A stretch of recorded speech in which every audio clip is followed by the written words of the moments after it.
Hello mga paano kaya and welcome to another episode of Universal Access Podcast, Paano Kaya? And today, syempre hindi tayo pwedeng mag-start na walang special guest. So we have Miss JL. So siya is one of the learning and development specialists dito rin sa UAS. And also, kasama ko rin siya sa training team for 2 years. And seeing kami na parang background for UAS is naging agent muna kami bago naging trainer and naging learning and development specialist. Wow. Oh, hi, Miss Jel. Hi, Miss Hildy. Hi, akalain mo yon Sir Dets, may nakuha na naman tayong isang L&D specialist. Ay, meron ulit tayong nabudol for today's episode. Totoo, pahirapan kasi kumuha ng L&D specialist. Ahem, pasig di mo. Nagparinig. Ayan, pero thank you so much, Miss Jel, for honoring us or giving us your presence. Ano daw? Di ba nagsastart yung episode, naglalag na yung utak ko. Ayan. So, thank you so much for giving us your time kahit na medyo marami tayong technical difficulties for today. And as you can see sa aming background, ayan, we are currently recording a Halloween special episode. So, yung title ng podcast or yung pag-uusapan natin today is actually, paano kaya kung takot akong lumabas ng comfort zone ko? Ayan. So, very timely and relevant for all of us. Kasi 'di ba when we celebrate Halloween, it's actually the time when we celebrate fears, 'di ba? Parang we dress up as our favorite characters, as ghosts or something scary. And then for today, we're gonna relate it or how do we turn that fear into something playful. Kaya naisipan namin, bakit or why not talk about this topic? So, ayan. So, siguro before we proceed with our episode, would you like to greet our viewers, Miss Jel? Like, how are you today? Well, so far, kinakabahan ako kasi first time ko mag-guest for the podcast. But I'm doing great naman. Wow, at sobrang prepared ni Miss Jel. Grabe, sobrang fresh niya for today. Thank you so much for that, Miss Jel. Parang fresh option siya ngayon. Parang kulit na ako ni Lord dito eh. Hindi, miss. Fresh na fresh. Parang yung kalabasa sa likod natin. Ayan. So, since we're talking about how to step out of our comfort zone, we're gonna start with our first question for today. Do you think that stepping out of your comfort zone is always uncomfortable? For me, I don't think staying in your comfort zone is always a bad thing or uncomfortable. So, tinawag siyang comfort zone for a reason. Kasi it's where we feel safe and confident. However staying for too long sa comfort zone natin can limit our growth. So, may times na mababox tayo dun sa mga nakasanayan na natin. May times din na hindi na natin alam kung paano ba mag-step out dun sa nakasanayan na yun. Kasi nga, yun na yung ginagawa natin from time to time. So, I don't think naman na laging bad thing yung pag-stay with the comfort zone. But of course, meron siyang pros and cons. Right. So sometimes it's also a good thing, especially if we want to grow, if we want continuous learning. Kasi 'di ba yung as you mentioned nga Miss Jel, comfort zone is somewhere we feel safe. So it's difficult for us to step out of that safe zone. 'Di ba parang there is a fear that is attached when we step out of our comfort zone. And siguro, since sabi mo na hindi naman nakakatakot na or bad thing or comfortable na umalis doon sa comfort zone na yun. Pero sa tingin mo, for you or for the others, ano kaya yung parang kinakatakutan nila na mag-step out doon sa mismong comfort zone nila or sa'yo mismo? Ano yung mga kinakatakutan talaga? Well, for me, sir, isa ko dun sa mga person na takot mag-step out sa comfort zone. Pero, yung reason behind that, it's because we're afraid dahil stepping out means you will face uncertainty and changes, diba?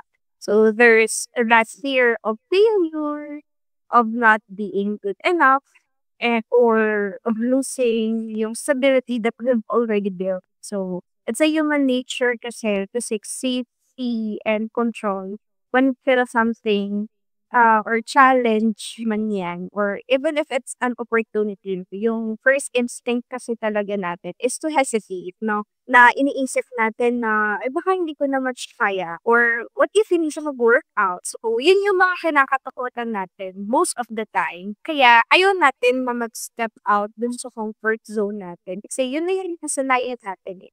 Takot tayo mag-take risk na baka kapagka ginawa natin yun, what if mag-failed tayo? So, yun talaga yung main reason bakit tayo takot. Yes.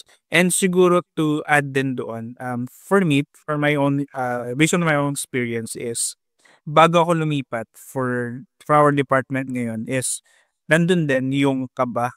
And I'm not sure kung kaya ko pa talagang panindigan kung lilipat ako sa ibang department or ano ba yung mga ways. Kasi nandoon din yung mga, sabihin natin, iba't ibang tasks na hindi ka pa masyadong, ah, hindi ka pa aware kung paano siya gawin. Like, 'di ba, trainer dati based on product knowledge lang sa mga tools tinuturo natin.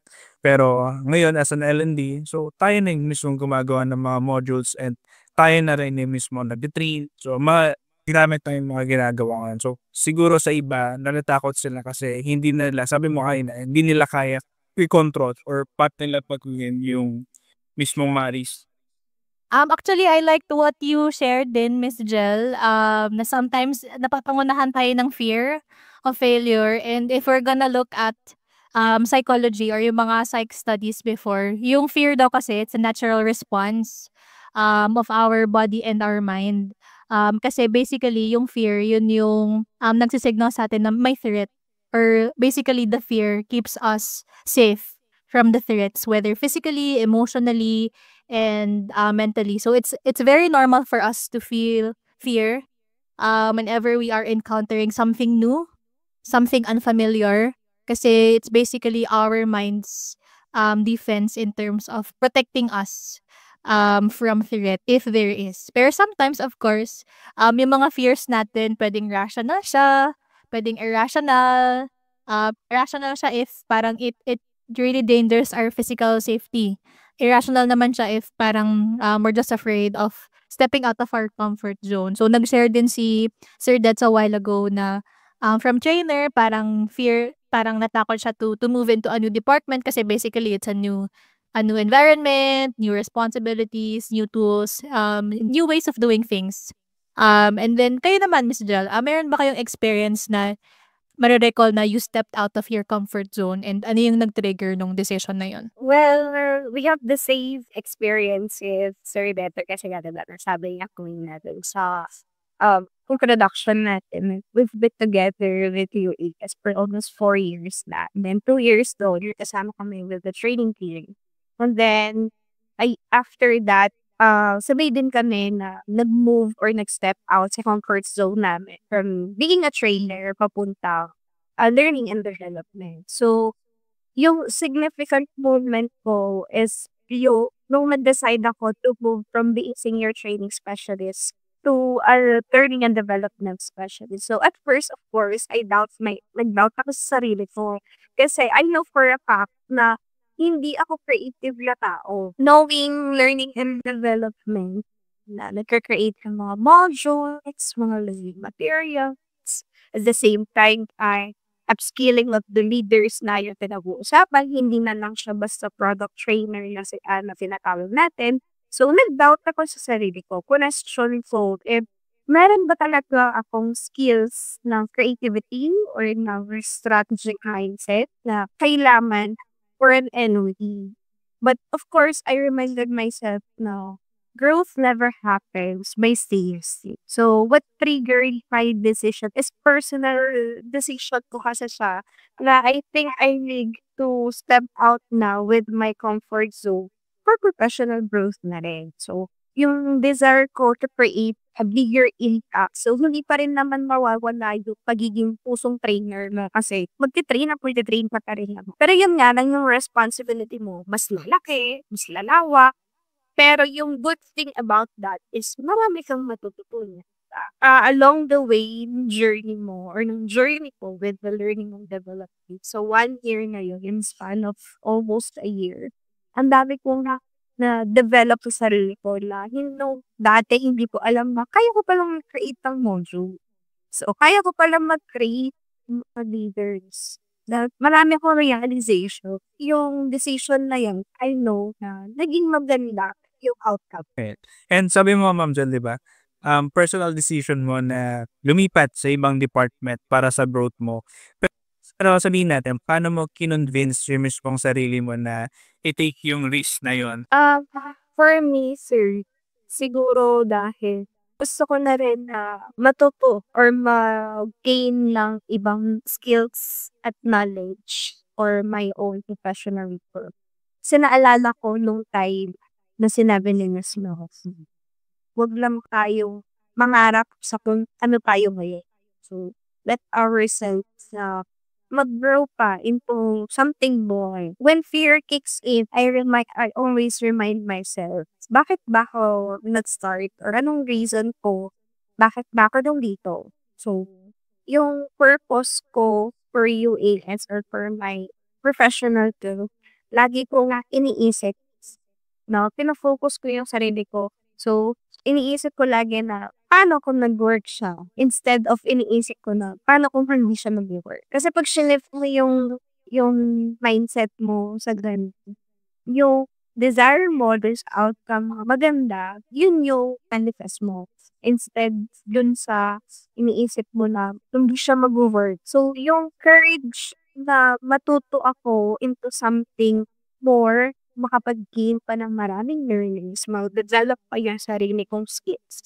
So, yun yung nagbigay sa akin na kumbaga confidence para mag-step out ako dun sa comfort zone ko. Wow, grabe naman yun, Miss. Grabe, sobrang perfect ni Miss for this episode. Ang dami ko na kaagad natutunan. And gusto ko lang din siguro balikan. Parang gusto kong balikan sinabi niya about self-doubt. Diba? Parang sometimes we're afraid to take that leap. Kasi napapangunahan tayo ng doubts. Parang naisip natin, kaya ko ba to? Kasi parang ito yung skill set ko eh. Ito yung alam kong kaya ko na, basically. Pero parang doing something na, yun nga, sabi mo, Miss, na you're not really someone who is creative, ganun. Pero nung na-try niyo siya, parang grabe yung natutunan niyo about yourself. And I actually also like it, sinabi niyo na, in order for us to finally take that leap is we can just shift our mindset, diba?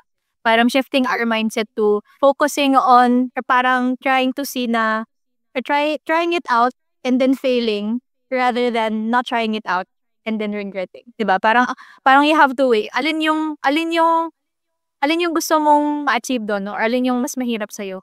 Yung regret ba of not trying it in the first place? Or is it the regret of failing? Na hindi mo naman sure kung mag-work siya or not. I think that's a very good. Oo. Kasi diba, Miss, if we dwell on that thinking, what if hindi siya mag-work? Parang din yung minamanifest natin at the same time. We'll never know kung ano yung magiging outcome niya. Not unless tinry natin siya. So, if mag-fail man, is weak kasi natin na hindi pala yun yung para sa akin. Wala tayong regrets at the same time. Wala tayong what if na lagong iisipin. Totoo. Mas maganda yung tinry mo talaga kaysa hindi mo tinry. And for those naman who are parang still afraid of taking that first step or taking that leap, you can start by doing something small every day. Whether it's fear of speaking in front of others, whether it's fear of doing something new, a new hobby, or like learning a new skill. Parang try something, a small thing every day that makes you curious, whether talking to someone for the first time or like trying a new skill or a new hobby. Kasi you won't know unless you try, and you're also gonna learn a great deal of yourself from that. So speaking of that, and since you've also mentioned, Miss, now when you tried L&D or when you transitioned to like a new department, you learned a lot about yourself. Na hala, parang naisip nyo, kaya ko pala to. So, just to like wrap up the episode, like what are the things that you learned about yourself when you finally took that first step, or when you finally decided to step out of your comfort zone? Maraming ways. From the time na lumipat ako with learning your development, from being a trader, sobrang dami kong realization sa sarili ko. Dami kong natutunan. So, syempre, unang-una dyan, yung pag-create ng module. Kasi I know for a fact sa sarili ko, hindi talaga ako magaling or hindi talaga ako artistic na tao. Bigyan mo ako ng module, aralin ko siya, kaya ko siya. Pero yung ipagawa mo sa akin isang module from the scratch, from designing into creating, talagang negative tayo dyan. Kaya nung time na nag-create ko ng module, ayan, alam nila Sir Letter, nila Sir Jason, at talagang as in nagger ako, Sir, tama po ba itong ginagawa ko? Maganda ba yung design na to? So, feeling ko nakukulitan ka sila sa akin. Pero along the way, dahil nag-step out ako dun sa comfort zone na yun, and niyakap ko yung change na yun. Ngayon, confident ako sa sarili ko na nasabi ko na, ay, kaya ko mag-create ng module. Iba yung feeling, yung satisfaction sa sarili mo na, ay, ako yung gumawa ng module na yan. Yung, ay, alam mo ba, ako yung nag-create ng module na yan. So, iba yung feeling, yung reward sa sarili mo na kapag alam mong may changes, na magandang changes dun sa kinake mo na risk. So, taking that leap, so taught me that sometimes the version of yourself you dream of become is waiting just outside of your comfort zone. Hindi natutulog. Ang ganda naman tong yung or realization ni Miss GL. Parang ako din, same din. Same kami ng parang yung sinabi niya na bigyan mo kaming module tapos aralin ko siya, kaya ko siyang i-discuss. Kasi doon kami parang na-build na wala pang, hindi pa uso nun yung iti-train ka tapos i-deliver mo na yung module pag alam mo na. Parang kasi kami dati is bigyan na yung module or sabihin natin, bigyan lang ito ng 10 minutes. Ito yung mga information na dapat mo ma-discuss. Pero yung in reality, i-discuss mo siya ng 8 hours, 3 hours, ganun. So, yun yung pinaka-challenges sa amin dati. And then, same din naman, ang hirap gumawa ng module, pero yung nakikita mo na maraming natututo doon sa mismong module na ginawa mo, nagkakaroon sila ng ideas, na-apply nila yan sa daily tasks nila. So, for me, yes, yun din siguro yung additional na pwede kong ibigay na kung ano yung natutunan ko para mag-stop dun sa comfort zone na yun. Wow! Grabe naman yung mga hugot natin for today. Sobrang ang lalalim. Pero I like yung mga scenario nyo na parang sometimes or parang we won't really know or parang the best version of ourselves is just out there, di ba? Parang if you are ready to take that leap or if you're ready to be that best version of yourself, go ahead and take that first step. So thank you so much everyone for all that you've shared. So thank you din kay Miss Jel for sharing yung naging experiences niya for today. So thank you so much Miss Jel, ang dami po namin natutunan sa inyo. So Miss.